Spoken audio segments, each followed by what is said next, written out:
On January 24, 2013, former Defense Secretary Leon Panetta announced that the U.S. military would lift its ban on women in the military. In making that announcement, Secretary Panetta said women have shown great courage and sacrifice on and off the battlefield, contributed in unprecedented ways to the military's mission, and proven their ability to serve in an expanding number of roles. On today's Kentucky Outlook, we're going to talk about women in the military. We'll talk with a pair of veterans, and later in the show, what are we doing once our veterans come back stateside? We're going to find out what Western Kentucky University is offering to our returning veterans. Kentucky Outlook is next.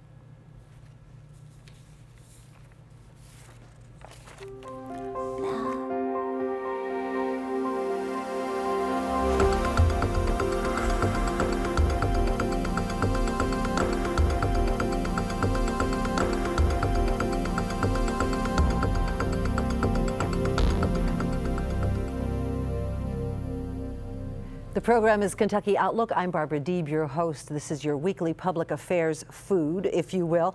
We're going to be talking today about women in the military. January 2013, former Defense Secretary Leon Panetta lifts the ban on women in the military, and he announced at that news conference that the department's goal in so doing was to ensure that the mission is met with the best qualified and most capable people, regardless of gender. We'll talk with a pair of veterans right now. Susan Slaton joins us. And now let me get this right. Susan, you are currently serving in a role as WKU Student Veterans Alliance person, the director, but you also served in combat, in a combat zone. That's right. I am the president of the Western Kentucky Student Veterans Alliance, which is a chapter of the Student Veterans of America on the national level, and I also served in Operation Iraqi Freedom March of 2006 to March of 2007. Also joining us then is Myra Fishburn, who tells me she's a fifth-generation Army brat and served in Iraq. She's an Iraq veteran, and you were there in 2003. Yes, right? I was there from March to November 2003 with the 76th Army Band out of Mannheim, Germany. Okay, so let's, when you hear this, you say, well, she was with the band, she wasn't in a combat zone. Well, let's talk about that. First of all, thank you. Thank you for what you've done. And I'm curious to know, the fact that both of you have been in that zone, you're probably both in favor of this women working the front lines. I am. Yes.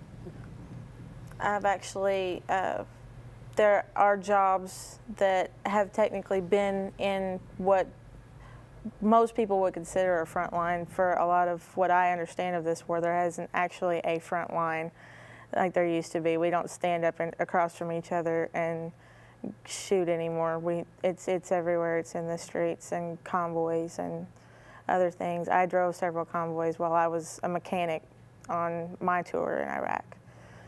But my job actually, for the most part, was at what we called a FOB. It means I was on base most of the time working on equipment. But there are other women that I know that served in what a lot of people would consider full combat before it was actually considered a combat. Well, when you put anybody in a combat zone, they have the potential to be a victim. And Jessica Lynch, which was a story that happened many years ago, was she was not in active combat, but she was kidnapped and by Iraqi soldiers and held prisoner until the U.S. forces went in and got her out. Myra, you were there at the beginning of the war, toward the beginning of the war. Yes. And I'd love to get a perspective from both of you, because there's a 3 to 4 year span of the time that you spent there. But first of all, so here you are, you fifth-generation Army, you come from a family who serves, so there probably never was a moment where you didn't think twice when they said, we're going to send you here. No, I mean, when they told me that we were deploying, it was like, okay, here we go. It's time for me to pay back everything the Army's given me. So for me, it wasn't a big deal to go into combat. My mother actually had more angst about it than my father did. I remember one time I called home and there was a mortar attack happening. You could hear it. It was far enough away that you could hear it, but it wasn't, you could tell it wasn't that close. And my mother's on the phone. She's like, oh my God, what's happening? I was like, it's a mortar attack. It's like 2-3 miles away. And she panics and hands the phone to my dad, who is a combat veteran. And he's like, okay, so it's a mortar attack. It's like 2-3 miles away. What are we worrying about? Interesting. Interesting. So tell me a little bit more. You're there with the band, yeah, right? But that doesn't mean that you were over practicing with your instrument. You were actually put to work.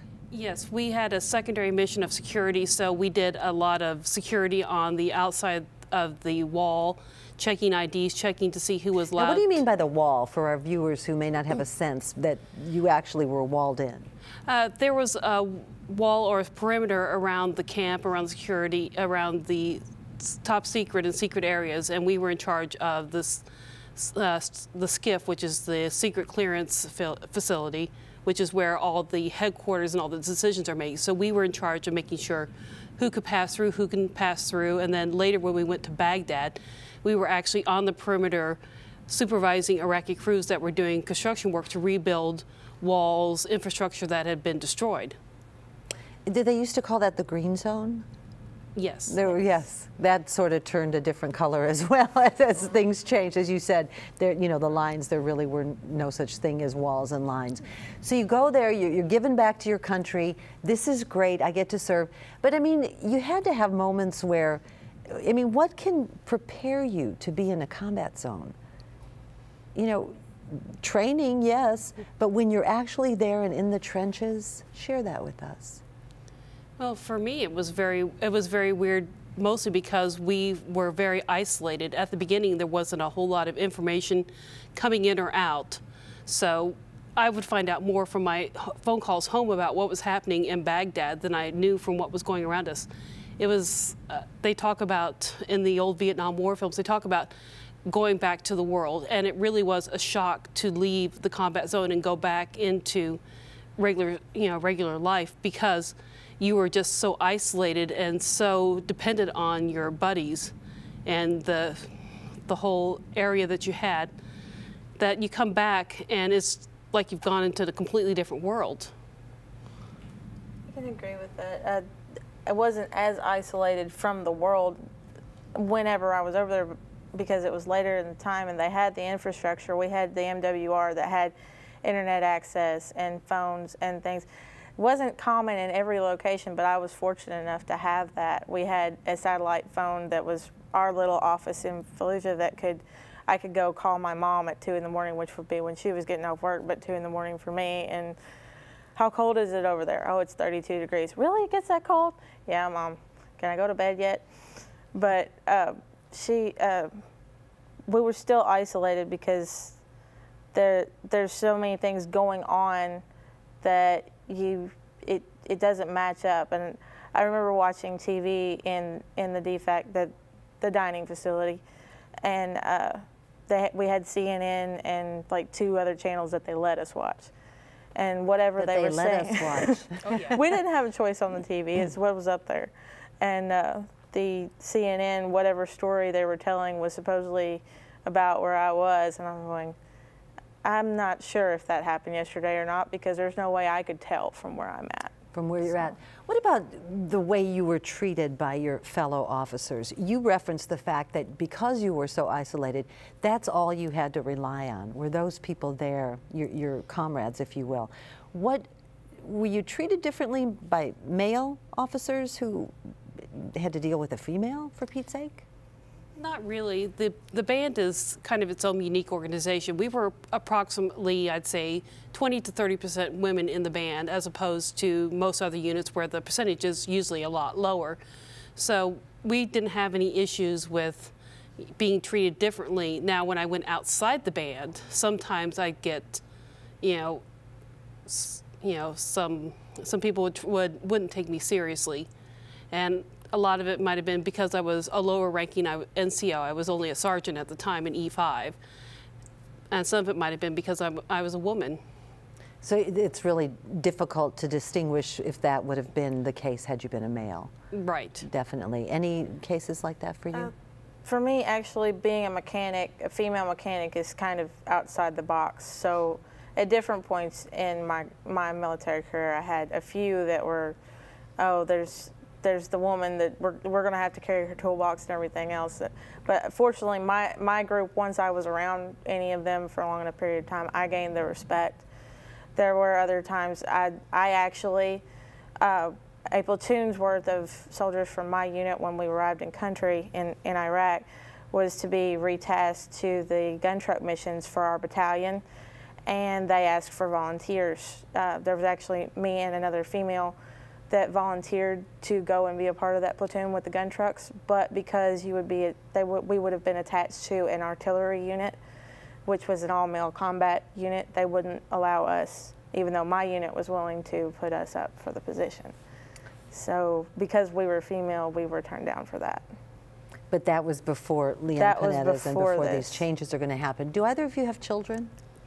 I don't. No. But I would wonder, you have family back home. You know, do you feel differently? I mean, when you're there, the fact that, you know, I could walk out here right now, and I guess we all could, but, you know, the likelihood in a combat zone that things could happen. Do you think that would make you feel differently if you had kids to go and do what you did?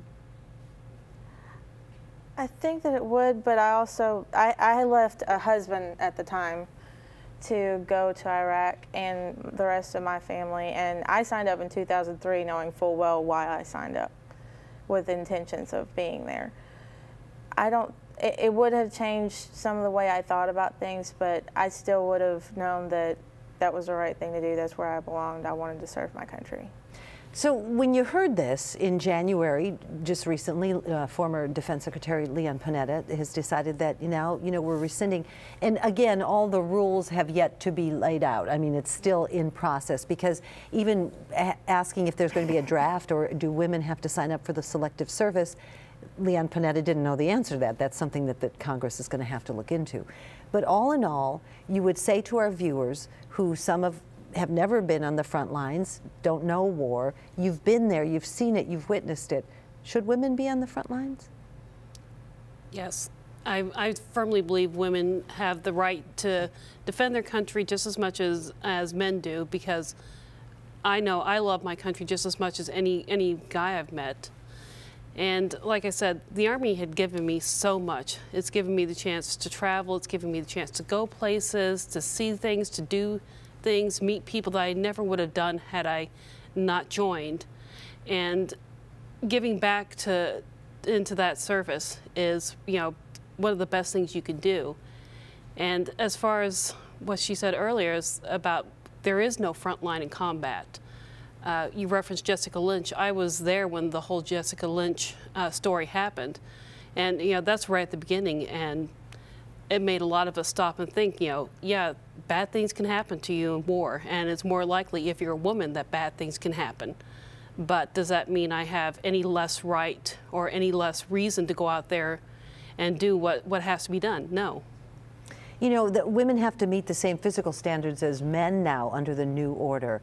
You referenced being a mechanic. They were laughing about having to carry your toolbox. Now, the last report I heard, which was last week, as it relates to the numbers, a lot of women were failing these tests, more women than men, some of these physical tests. The reason why those tests are designed. I'm fully in support of the fact that the standards should be the same across the board. When I was in the military, our required push-ups for the Army physical fitness test were less than half of what the males were for my age, but I could do the same number of push-ups as the males for my age. So if they're going to open up the board? But I believe that if you want to be able to serve in these positions, that you should meet the same qualifications as your male counterparts. That you should be able to do the training and carry your part of the load. Because if you are on a mission with these men and something were to happen to them, you still have to be able to pack them out just like they're going to pack you out. And we're going to leave it at that. But thank you both for sharing their stories. Now, two gentlemen are coming up. We're going to hear about WKU and what they're doing for our returning veterans, but we'll get their views on women in combat when Outlook continues right after this. Kentucky Outlook continues. I'm Barbara Deeb. Now, earlier we were talking about women in the military and how former Defense Secretary Leon Panetta has lifted the ban on women serving in the military in combat roles. But we want to also talk about what's being done for our returning veterans. So we'll mix a little bit of both of that as we welcome to the program our second segment guest. Kent Johnson joins us. He's with WKU's Military Student Services, served in Iraq from 06 to 07. Been on the show before. Welcome back. Thanks. We didn't scare you too bad. You came back. No. That's a good thing. In addition, we're joined by Major Stephan Walters, who is with WKU's ROTC and has been in the Army for 22 years, 11 of those as enlisted. Now, before we get started, you in the break were talking about what we were talking about earlier, women in the military. You said that's not really what the issue is. Help me understand that. Well, I think that first segment, they did an outstanding job. I mean, what a great example of Americans willing to serve their country. But the issue is not women in combat, because women have been in combat, and they've proven to do an outstanding job. The issue that Secretary Panetta, is opening up certain jobs and opportunities across the Department of Defense that have been closed to women. So women in combat per se is not the issue. They've proven that they can do whatever the country asks them to do. The issue really is opportunity. Interesting. Talk a little more about that. So women have been restricted from certain jobs. Was it because of their physicality or politics? The military is a sample from the larger population. And so issues like sexism, they're nothing new in our history. For whatever reason, certain specific jobs in the military, infantry, I was enlisted infantry, so I know that pretty well. I'm currently an Armor Cav officer. Both of those job fields are only male. Only male. Special Forces is another one. The first segment mentioned artillery unit, but there's other units, other job specialties in the Army that are like MP. Military police. Those job fields have been open to women for years. Or aviation. Yeah, that's another one. So that have been open. I just think, and that's really the issue on the table right now, is certain job opportunities in the military, women having the opportunity to do those jobs. Well, and you know, setting certain criteria and standards, as we alluded to earlier, that women are going to have to meet the same physical standards as men under this new order. You mentioned Special Forces. You know, that's an area where it has traditionally been men. So now if these women can prove that they can do the job, they'll get the job, or so they should. And that fundamentally is what the path forward on that is what leaders at every level are trying to figure out. Fundamentally. Fundamentally. Is the key word there. You served in Iraq in 06, 07. We've had you on the show to talk about that before. You served with women? No, I didn't. None? No, I was in the infantry. So it was just, most of the time when I was over, it was just me and my platoon, about 30-something guys, and we lived in a house that we built, they built it up with sandbags, and we would run patrols out of there and overwatch on the roof. So I didn't have any experience with that. Well, but having the experience you did have, how do you feel about that, women on the front lines? It feels weird kind of coming from a different point of view with it. I'm all for women advancing and being equal opportunity and things like that. But for the infantry, because of my experience and the way it was really hard for me to picture a woman in that role with us. But I do want to recognize, like the Major was saying, that there are women in combat roles right now running patrols, you know, like Susan was, you know, on the streets, and Myra, and I think maybe we need more awareness of that fact, so when they're returning, because I've heard some of the female student veterans say that a lot of people don't realize that they're, you know, they've been to Iraq, they've been in combat zones, and so maybe on that front I think we need more awareness and stuff, but and maybe opening it up to more, you know, artillery, things like that. But as far as the infantry side, I would have to see. I'm not too sure about it. But. Well, and a lot of it is going to unfold, it appears. It's you know, it has yet to be written as we speak. But you brought up a beautiful segue to talk about some of the returning veterans, and that's what we want to talk to the two of you about at this point, is when veterans come back and they're out there and they're deciding, okay, now what? WKU has a number of resources available for them. So help us understand what might be there. First of all, women, you hit the nail on the head. A lot of people, you're a veteran, you're a woman, oh, you served in, you know, you were in a combat zone. They may have some emotional and some other issues that are going to have to be dealt with before you can get them into a classroom, maybe necessarily to take classes. So help us understand what's out there. Well, I think for returning women veterans, the Student Veterans Alliance that Susan is the president of, that's a good organization for them because there's several female veterans that are in that, and they try to spread awareness on campus and throughout the community about female veterans and veterans in general. But I think that for female veterans, and then for any veteran that comes to campus, I would say if they come to our office or any of the ROTC office, the veteran certifying officials in Potter Hall, a lot of times they'll direct them to our office. We try to be a hub of information for them, so we'll send them where they need to go. And even if it's not educational, if it's resources in the community, if they're having trouble paying their rent because maybe the GI Bill money hasn't come in yet or something like that, we try to reach out and find information for them if we can't help them. And it's now referred to, correct me if I'm wrong, isn't it the post-9/11 GI Bill? Yes. The post-9/11 GI Bill. So if you know anything about the original GI Bill, the post-9/11 GI Bill, it made it possible for a lot of returning veterans to return to school.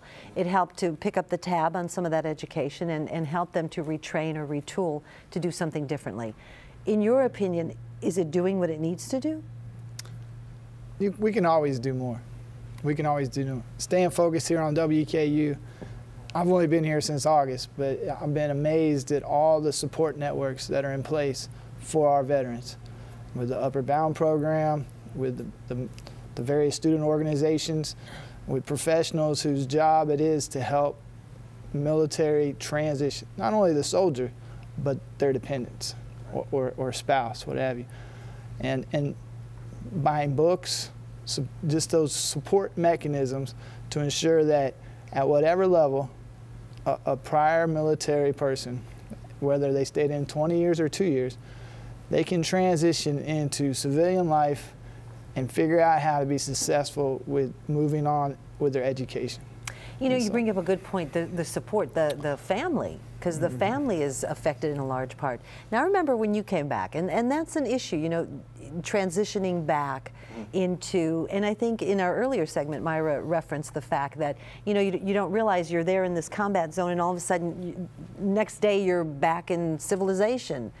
So what's being done to help transition our student veterans for some of that?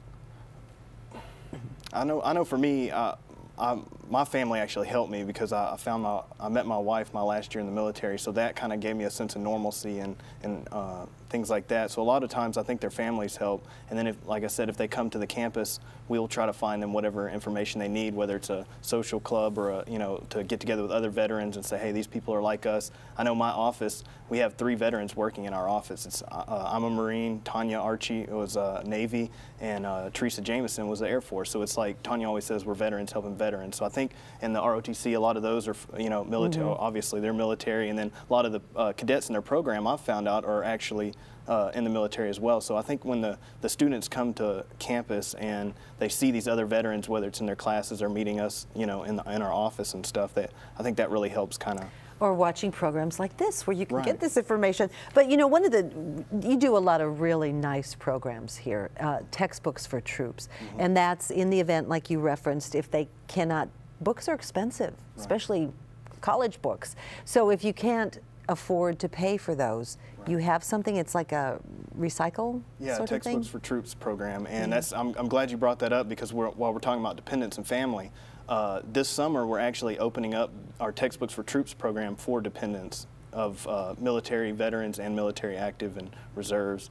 We're able to do that because the Parents Advisory Council had recently donated to us $2,000, which will really help us do that this summer. So if there's dependents that need textbooks, or as we've had in the past, you know, military veterans that are military active duty or veterans or reserves or that aren't receiving a book stipend can come to our office or come to the Veteran Resource Center in Tate Page Hall 237, and we'll try to help them get their textbooks free of charge, provided they bring them back, and then they get reused to another soldier the next semester, things like that. Beautiful program, beautiful program.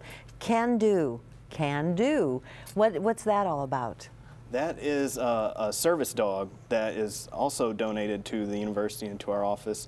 That we'll be sharing that with the Kelly Autism Center. And it was a gift from Terry Scariot and John Kelly. And it's a service dog. He was trained by Smoky Mountain Service Dogs, and he's specifically trained to help with autistic children, and for being kind of like a calming mechanism for PTSD. People might suffer from PTSD, or just even if they're having a bad day at school or something, that just to brighten the day. Right. Brighten the day. And PTSD, of course, post-traumatic stress disorder. And we're hearing more and more about that.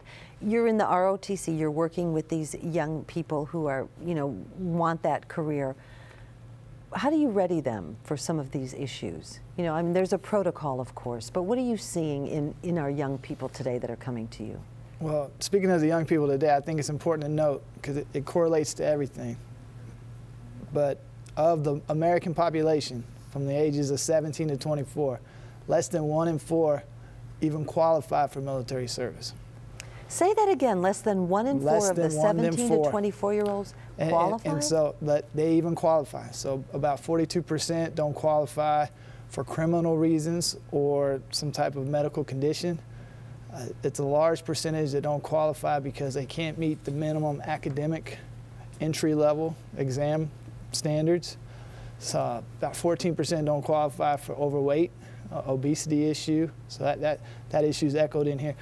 But with ROTC, part of our mission is recruiting and finding a talented young American who wants to serve their country. For us, we make officers for the Army, National Guard, and Reserves. But finding people who can meet the minimum standards is challenging. Interesting. But that just kind of tells you what type of population, when their military service is over and they're looking at what their next road is, that you're dealing with fundamentally the top 25% of America's future. Interesting, interesting. Thanks for sharing this input. We've been talking with Major Stephan Walters, who is with WKU's ROTC, and Kent Johnson with WKU Military Student Services. Leave us with some words of wisdom. That's a tough one. It is a tough one. Get help, it's out there? Yeah, I think so. And to know that you can do it as far as the educational side, or even coming back and transitioning or whatever, you can, the help is out there, it's just a matter of finding it. So. There you go. Thanks to you, and thanks to our guests in our earlier segment. That's going to wrap it up for this week's Kentucky Outlook. I'm Barbara Deeb. Don't forget to follow us on Facebook and Twitter. We'll see you next week.